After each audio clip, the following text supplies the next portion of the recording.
బాబా దర్శనం అయిపోయాక షిరిడీలో ఉన్న ఫేమస్ ప్లేసెస్ అండ్ టెంపుల్స్ చూద్దామని చెప్పి మేము శ్రీ పంచముఖి విష్ణు గణపతి ఆలయానికైతే వచ్చేసాము. ఆ గణపతిని వేడుకొని అక్కడే ఉన్న అభయాంజనేయ స్వామికి కూడా మొక్కుకొని వేరే చోట ఉన్న వీరభద్ర స్వామి టెంపుల్ కి అయితే వెళ్ళాము. అక్కడ చూడండి అసలు టెంపుల్ అయితే చాలా బాగున్నది. వీరభద్ర స్వామిని దర్శనం చేసుకున్న తర్వాత షిరిడీలోనే ఉన్న హెరిటేజ్ విలేజ్ కి అయితే వెళ్ళాము. అక్కడ ఎంట్రీ టికెట్ 150 రూపీస్. అక్కడ ఏముంటుందంటే అప్పటి రోజుల్లో మనుషుల జీవన శైలి ఎలా ఉండేది, మనుషులు ఎట్లా నివసించేవారు, అప్పట్లో బాబా ఎలా భిక్షాటన చేసేవారు, మనుషులకు బాబా ఎలా వైద్యం చేసేవాళ్ళు, ఇదంతా విగ్రహాల రూపంలో మనకి కళ్ళకు కట్టినట్టుగా చూపించేలాగా ఈ హెరిటేజ్ విలేజ్ అయితే ఉంటుంది.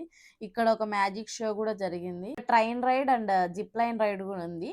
పర్ హెడ్ అయితే 50 రూపీస్ తీసుకుంటారు. మేమైతే జిప్ లైన్ రైడ్ ఎక్కాము. పిల్లలు అండ్ ఫ్యామిలీతో కొంచెం సేపు టైం స్పెండ్ చేసి బాగా ఎంజాయ్ చేయొచ్చు ఇక్కడికి వస్తే. మీరు కూడా వచ్చేసి ఎంజాయ్ చేయండి.